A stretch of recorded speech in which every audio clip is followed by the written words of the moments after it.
What is going on, everybody? Welcome back to our next installment of the Gopher Dynasty. A quick reminder, please do hit that like button. I do have a little bit of housekeeping to discuss as far as this series is concerned. So you guys have heard me talk about how the view count for this series is definitely down, not at what I was expecting here. So I am going to make some announcements here for the series. The good news is it's going to continue. I'm by no means canceling the series here. However, most of you know I have a secondary YouTube channel, TFG Plays. I'm going to drop that link down in the description below. Make sure you follow that, turn on notifications over there, follow the secondary Twitter at TFG Plays, because after these next two episodes, I'm going to drop a doubleheader here on Saturday. Hopefully get through the rest of this regular season in Season 2.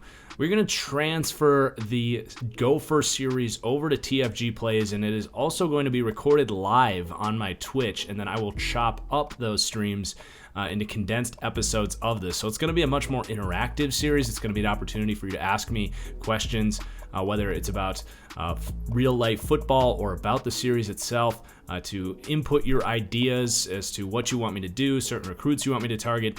So the series is going to be transforming, but it is not going to go anywhere. I think you guys are still going to really like it.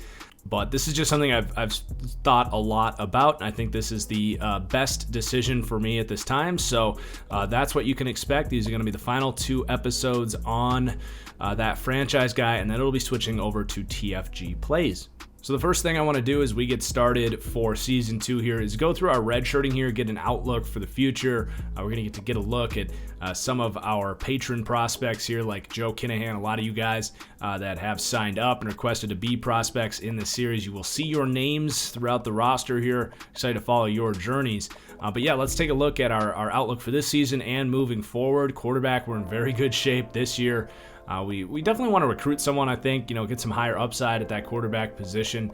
No offense, Joe, but maybe something we're going to look at in the recruiting here in just a second. Running back, we're in very good shape. We've got Potts as a sophomore and Kai Thomas and the big body Jake Anthony as just a redshirt freshman here, but obviously Mohamed Ibrahim going to carry the load this year. And then at wide receiver, we are in excellent shape. We don't just have Rashad Bateman, who's probably the best receiver in the nation, surprisingly returning here to help us secure a national championship, but Chris Ottman-Bell as well, as a redshirt senior there, is going to be a stud. And then we have freshmen and sophomore Brown Stevens, setting up a really young, exciting group of receivers. 3 freshmen catching the red shirt at the bottom there. Tight end going to be a need for us, absolutely. So quarterback and tight end at the top of our needs list right now. The offensive line is shaping up very well. We've got a freshman left tackle. We have a senior left guard, but one of our top recruits, Erky, my dude, he is going to be a 75 overall true freshman catching the red shirt, so we'll be good there. We will get our backup center back next year, Curtis Dunlap at right guard, and a future locked down there with Brad Davis. And then at right tackle, we have JJ Gadet, who is also a really good backup. So we are really set on the offensive line, not going to need to be a huge focal point in the recruiting game for us. And then on the defense, we're shaping up pretty well as well. So we have a pair of senior defensive ends, Boye Mafe and Esezi Otomoeo, but we have Gage Keyz as a freshman, and Devion Harris is a sophomore behind him. So we have good backups coming up through the future. And then defensive tackle, we got a lot of youth here. So it's a position of weakness for sure. But Yannick, we're going to redshirt you, one of our top recruits, and hopefully get you in here as a starter freshman next season. Linebacker, probably the weakest position on our team. Just nothing to get too excited about here. James Gordon did play extremely well last year as a freshman, so he is a lower overall, but if he can play like that, we're looking good at that position at least. But at least we do have some youth at the outside linebacker position. James Harris was a decent middle linebacker recruit, so some outlook on the horizon there for the linebacker spot. And then at corner, in pretty good shape because we got 2 studs at senior, and then we have 5 freshmen behind them, so corner looking good. Free safety, we got JB Mills, one of our top prospects, is going to start at free safety. So JB, one of our patrons, hoping he can go off at that free safety spot. And then Strong safety, Tyler Newbin actually played well for us last year, but he is not going to start this year. He's just not physically talented enough for what we're looking for from that strong safety spot. So strong safety going to be a need, along with quarterback, tight end, and potentially fullback, which we are lacking right now. But the team is in really good shape after a good recruiting class last year. Just a peek at our schedule, easy early on. And as far as the games we're going to target, we're going to try and play Ohio State there week 9. We're going to play Wisconsin in week 13. And how about we play Iowa for the season opener again this year, hoping to maybe start 4-0 and climb to 5-0 in our first Big Ten game. Last thing we got to worry about here is setting up our recruiting board. I do have some Patreon prospects to highlight here. Garang Kaufman out there in Oregon. Eric Gardner in Pittsburgh. Nixter, a Twitch regular. We're going to add you in honor of your loyalty to the Twitch streams. Up there in Anchorage, going to target you. Marcus Fernandez, the #1 quarterback in the country out of Burbank, California. And he's only 12% locked. Why not? Just see what happens after the first couple weeks. You never know. Then we got Ethan Moore, receiver down there in Texas. Unfortunately, not a lot of interest in the Gophers. Going to leave him off the board for now. Then we got Vic, my dude.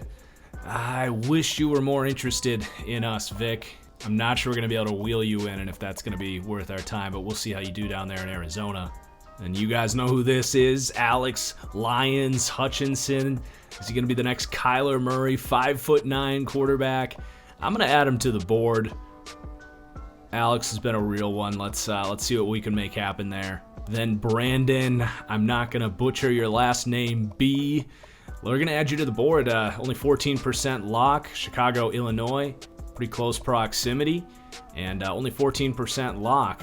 So we're going to add Brandon to the board. And then Joshua Thomas, 5'8" free safety out of Arkansas. 20% locked already, not showing interest. So Joshua, good luck to you. It looks like you're getting heavily recruited there by some good schools, USC and Texas. Just a peek at our pipelines, states we want to target a little bit. Illinois is something we're projected to lose. So we did put Brandon on the board. That would definitely help. We have Florida, Ohio, Georgia. California would be something that'd be really nice to pick up. Don't want to lose Georgia, but if we do, it's probably not the end of the world. So it's nice. We have definitely some nice flexibility.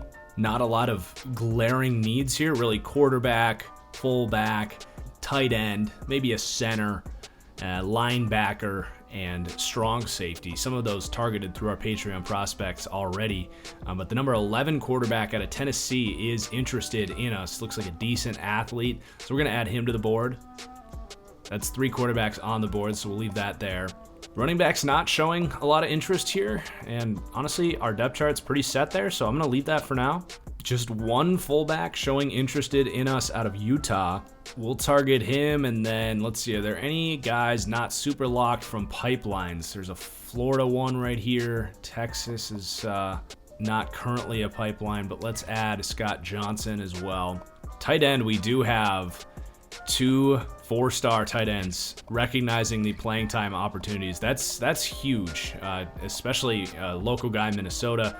Wichita Falls out of Texas, which is a pipeline I'd love to pick up. Also, some centers, recognizing the opportunities here. Number 7 center out of Texas. I'd love to see that. We'll add Lawrence Young and Eric Williams as well. Defensive end, I'm just going to add the top guy showing interest in us here, John Herron. Same thing with defensive tackle, just going to add the guys that have us first.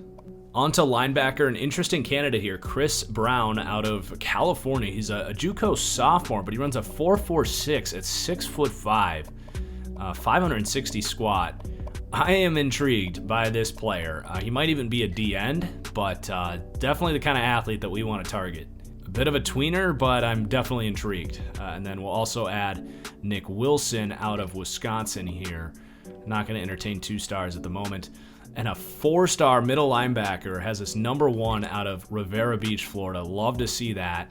Looks like a Benardrick McKinney type of freak, 6'5", runs a 4.68. And then there's also Cedric White here, 4-star out of Wisconsin, has his 4th, runs a 4.6. He's only 13% committed. He's the 38th player overall. That would be a total haul to get him. And then why not target some Alaska guys? Just, low-level priority guys here, but a speedy linebacker from Sais, Alaska. Just 4 corners interested in us. I say we add them all, especially one from California. Free safety, only 2 guys interested. I'm going to pass on that. And then let's add one more strong safety here from South Carolina. Really going to have to make a strong push here for Brandon B. Lastly, any athletes here? Let's throw Otis Cooper on the board. Texas, a pipeline I'd like to pick up. We do have a 5-star to Colorado interested in us. He really likes, some of the things we're good at. Why not? And that'll do it for our recruiting board. I tell you what, man, I am so excited for the season. The fact that we got Rashad Bateman back, and this team is in such a good position to compete. After the season we had, despite Tanner Morgan's injury, we have some serious expectations this year, and I am stoked to see what happens. So initial scouting on Cedric White looks very promising. He looks like a total stud. He's from Wisconsin. Now, his bonus points, we're going to be in a tough place here competing with these other top schools, but I'm willing to give it a shot here.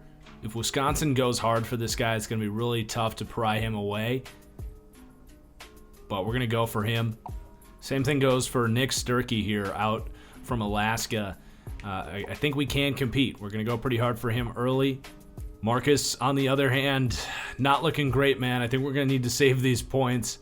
Pretty much everyone above us has the bonus advantage by a landslide. We're all the way down there at 8. I tried, but not looking like a good use of our recruiting points there. Alex, on the other hand, we know what you want to do. We're going to add you to a high priority here. The next Kyler Murray, maybe. 5'9", speedy quarterback. Brandon, same thing goes for you. You're just a big need, and we didn't have a lot of strong safeties interested in us, so we're going to add you to a high priority list here.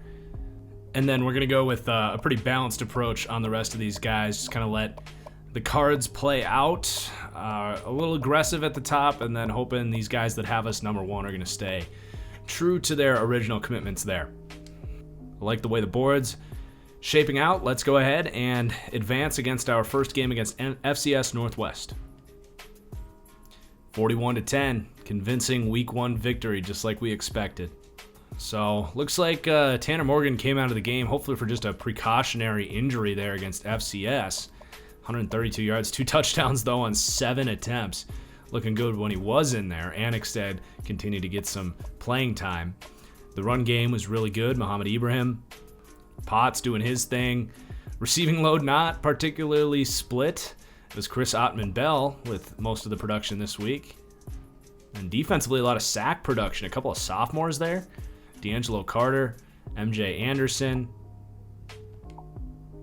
No interceptions. So a convincing week 1 victory. Let's look at the recruiting. We were able to gain some ground there on Cedric White. Really talented linebacker. Let's finish the scouting here and make sure he's worth this battle. I would say he is. Nixter, not getting heavily recruited, getting slept on up there in Alaska. Love to see that. I think we can drop those points down a little bit. Gaining on Lyons. Going to be tough here with Brandon. Going to be really tough. I'm not sure if this is the best use of our resources here, but we're going to keep at it for now. Nebraska looks like they are going all in on James Langford here. That's going to make it really tough when we're already putting all these points into Cedric White. I'm going to keep our points in the white basket and drop James Langford here for now. Gaining ground on the 2 fullbacks. We'll keep up there. Losing ground on this top center. Let's pump a bunch more points into him. Looking pretty good with Kyle Jenkins, a 6'6", 240-pound athlete. Nick Wilson, another linebacker here. Wisconsin seems to be going all out for him. So we're already competing with Wisconsin for our top linebacker here, Cedric White. I'm going to kind of concede this one just like we did with Langford.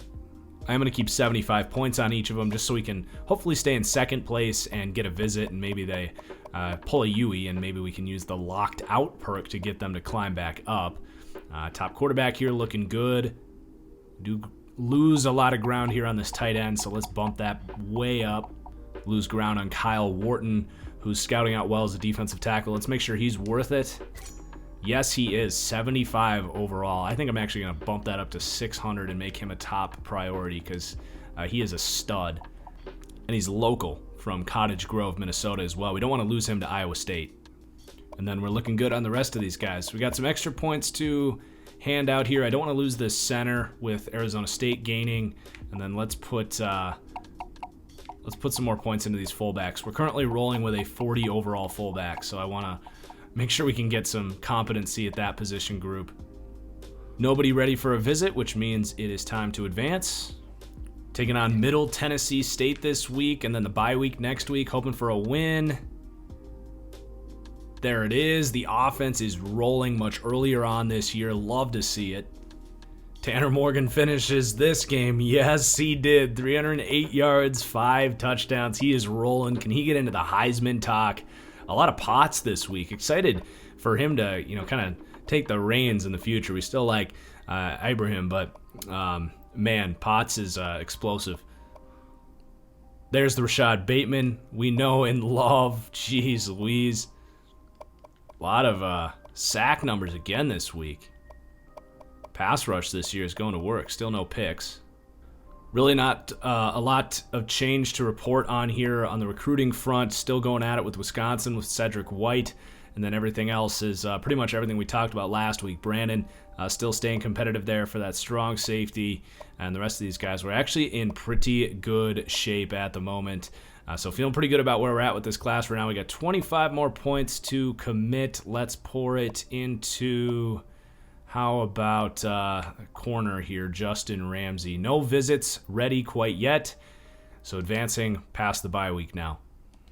So this week's going to be a revenge game for the 0-2 Northern Illinois Huskies, trying to get their revenge on our head coach, PJ Fleck. No significant change to report on with these recruits, although we do have 2 visits to schedule. Neither overly competitive with other schools, so we can go ahead and get them in a little earlier here. How about week 7 versus Northern Illinois?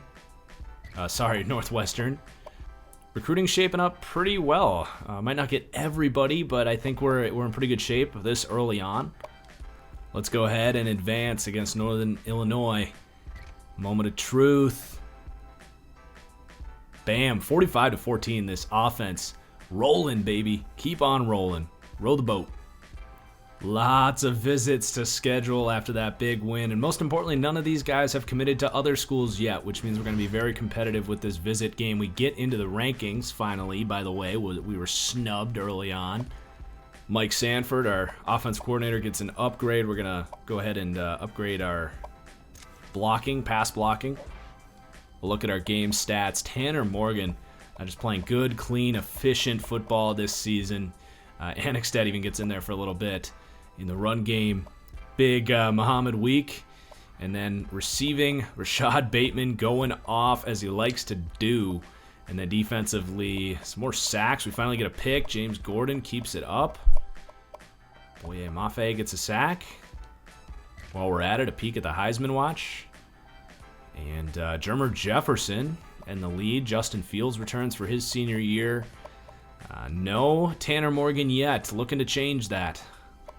Really not much change to report as far as the recruiting world goes, but we do have 11 visits to schedule. So a huge advantage. Cedric White, Wisconsin did not book him till week 13. That's going to help us be really competitive on him.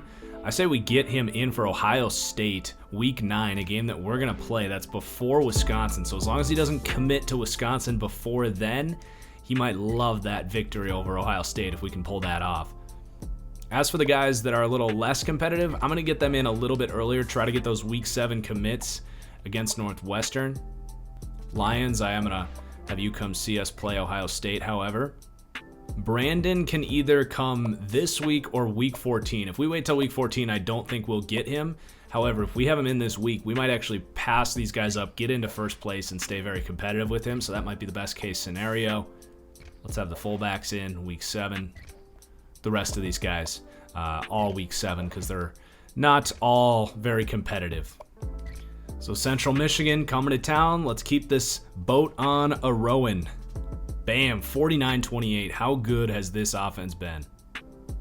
And just like that, it's like deja vu. 4-0 against 4-0. Battle for the Pig. Week 6. We're back at it again. Let's take a peek at the recruiting first.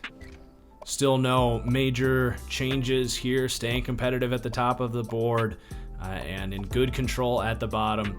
We did lose Nick Wilson, the linebacker, to Wisconsin, so he's off our radar. That's fine. We were expecting to lose him anyway. Let's just take a peek at our season stats as we head into the big game.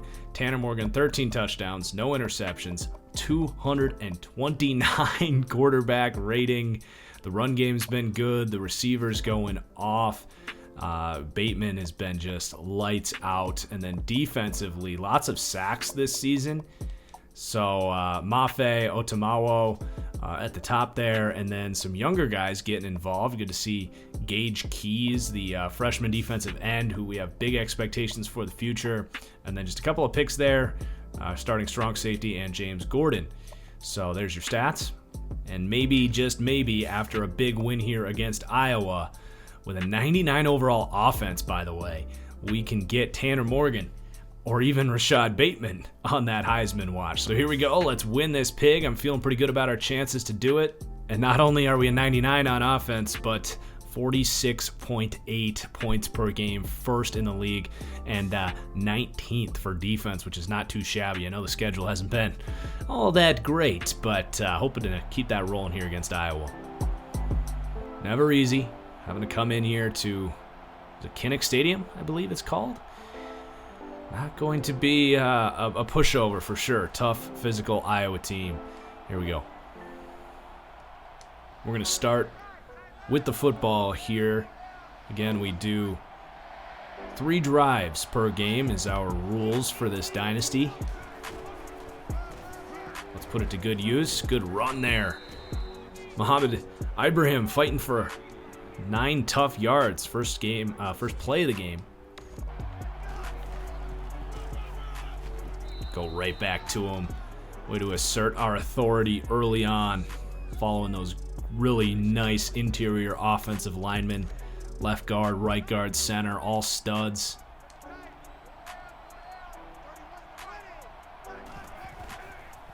Stretch to the outside, just cut it upside, upfield, get 2 yards.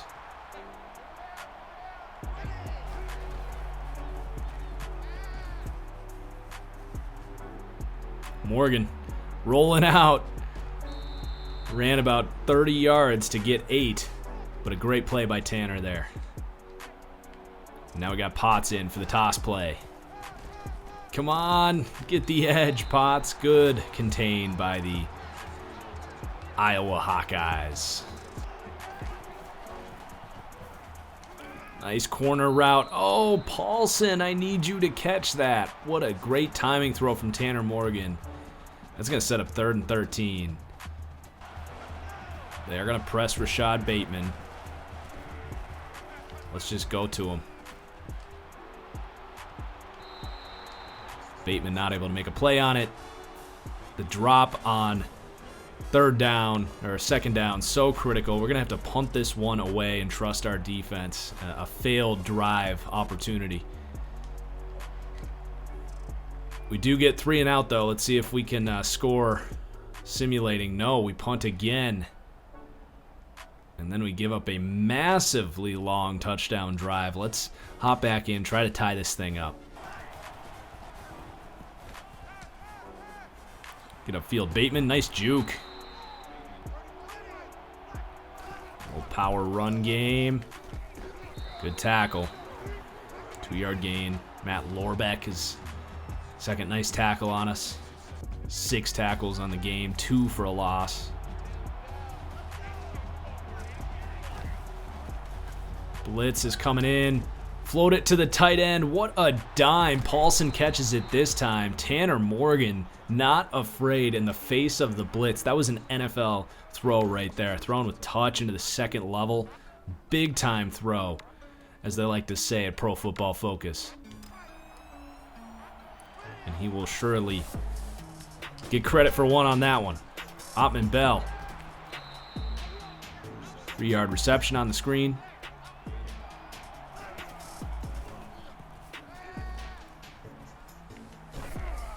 There you go, Morgan. Probably want to roll out to the left on that one with all your receivers going the opposite way, but way to throw it back. Safe little route. Let's slam this thing. Halfback slam. Put it behind our superstar left guard.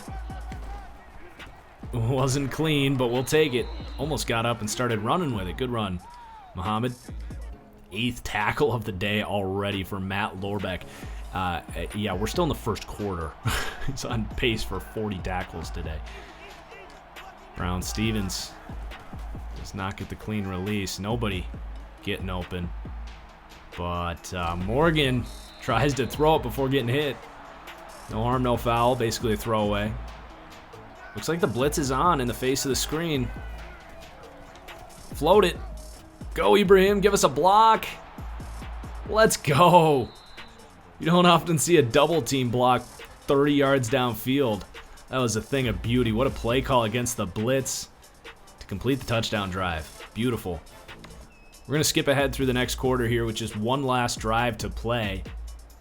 It's a defensive battle early on. Iowa keeping that #1 offense down, but how long can they actually do it as we go 2 touchdowns in a row before halftime, and Iowa unable to come up with anything. So let's keep skipping ahead. Maybe we get to the fourth quarter if this thing tightens up.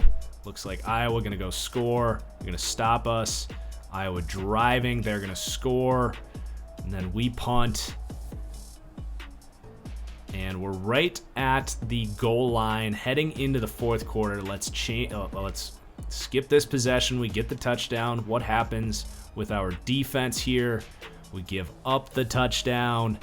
Wow, this game has been pretty epic. Let's skip one possession here. Oh no, Iowa recovers a fumble, and the defense gets an interception down by the goal line. All right, that was big time. Okay, we're going to take over at the 4-yard line. Let's see if we can put together a 4-minute offense here with 5 minutes to go and milk this clock a little bit. Beautiful 6-yard rush on first down. That's pretty much the best thing you can do when you're trying to chew the clock is get good yardage, 6+ yards on first down. Chris Ottman-Bell is out with a concussion in this game. Kind of strange how they had concussions in 2013, but they can't put it in Madden. 3rd and 2. Didn't want to get to 3rd down, but I trust our offense. 50% on 3rd down today. We're gonna call a timeout here. Don't want to force that thing there. I like the look here. Should be able to hit Paulson. There it is. He held on. Big 3rd down conversion. Morgan has been so great in the face of the blitz today.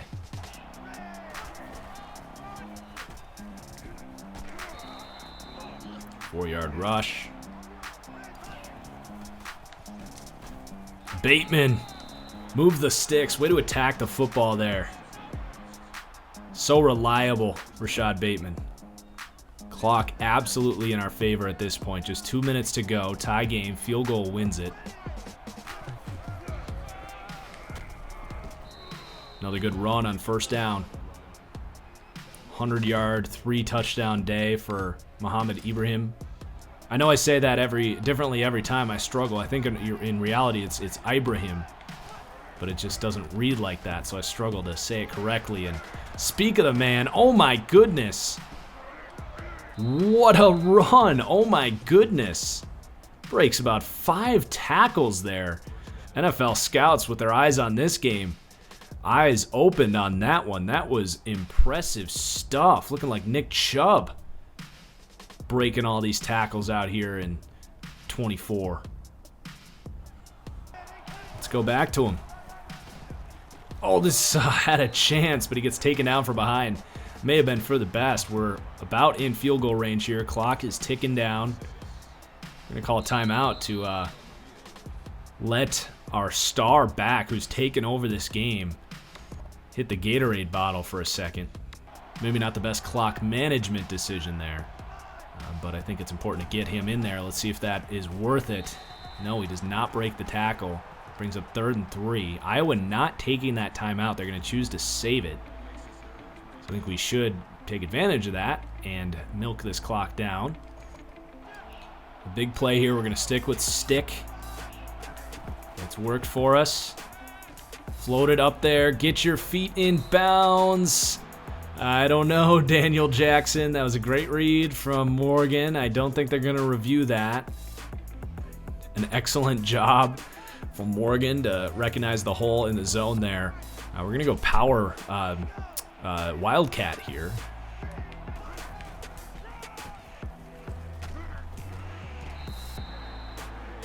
And Iowa's still not taking those timeouts. Looks like clock management back here in 2013, not the best. So we could actually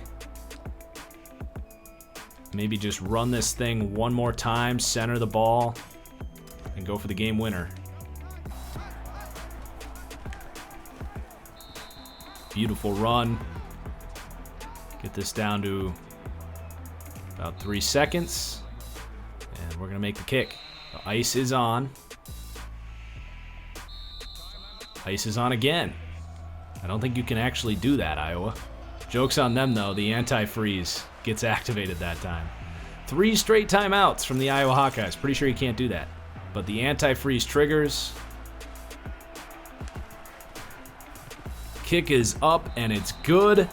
What a victory. Coming into Kinnick Stadium, beating the undefeated Iowa Hawkeyes. Huge win. Winning the Pig. Back-to-back years. Kicker celebrating it. Lance. What a victory that was. That is going to do it for this episode of the Gopher Dynasty. So we're going to have one more episode here on That Franchise Guy, and then the rest of this series will resume as a live stream series on my Twitch. That's twitch.tv/That Franchise Guy. And then all of those episodes will get cut up into similar style episodes, just like we have here on the main channel on my secondary channel. That is TFG Plays. That link will be right down in the description below. Please do hit that like button on this one. Cheers as always, and we'll see you for the next one. Row the boat.